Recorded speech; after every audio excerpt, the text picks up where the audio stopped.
Hôm nay mùng 1 tháng 3 2023, xóm đã làm hoàn chỉnh. Công trình đã xong. Tôi quay lại để cho bà con xem.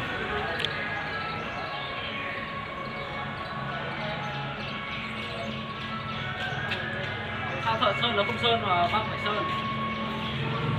Hả? Sơn nó không sơn cổng à?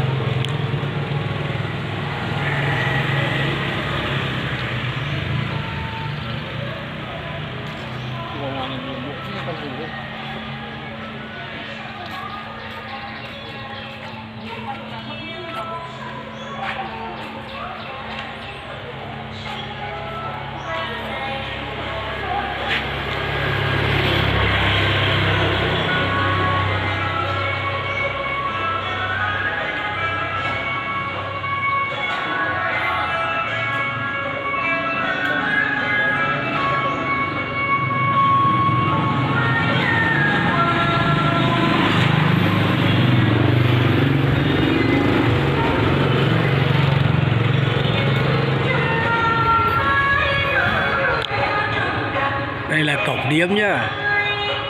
Sơn sửa sạch đẹp đẹp rồi.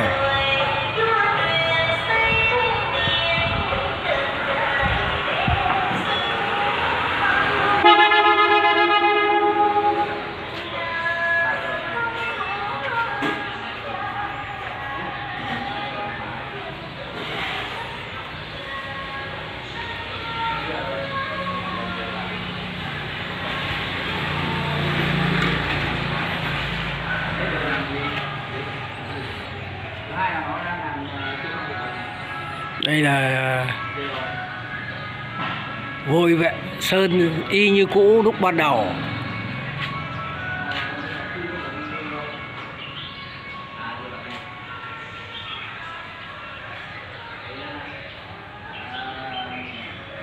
Cửa sơn lại hết.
Quá đẹp à.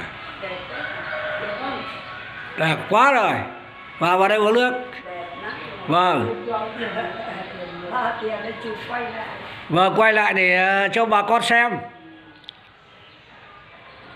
Ông Nguyễn Văn Thanh làm phần xây dựng và công sơn sửa, sơn cho xóm mua. Ông Thanh chỉ làm công nhặt thôi.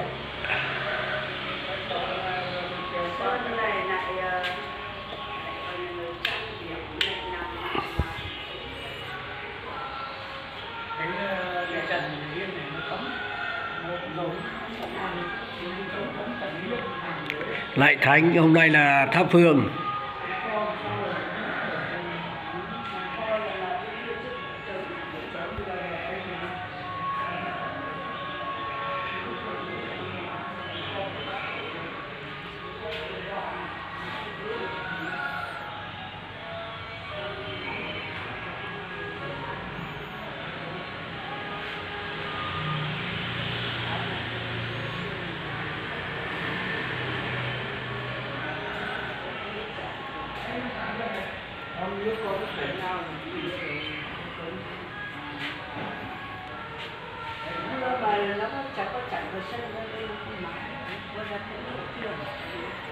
Vào sân cũng chạy nhau.